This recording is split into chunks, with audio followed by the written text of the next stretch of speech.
Princess draws for your lead. Purple Linday moving a party outside. Itchy.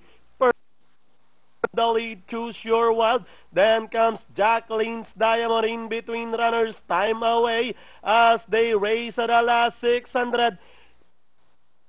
Perfect takes command. Choose Your Wild in second. Then racing in third, Jacqueline's Diamond. Mig's Best now catching the third spot. Time away. Moving up by the rail is Centrina. Down at the last 450.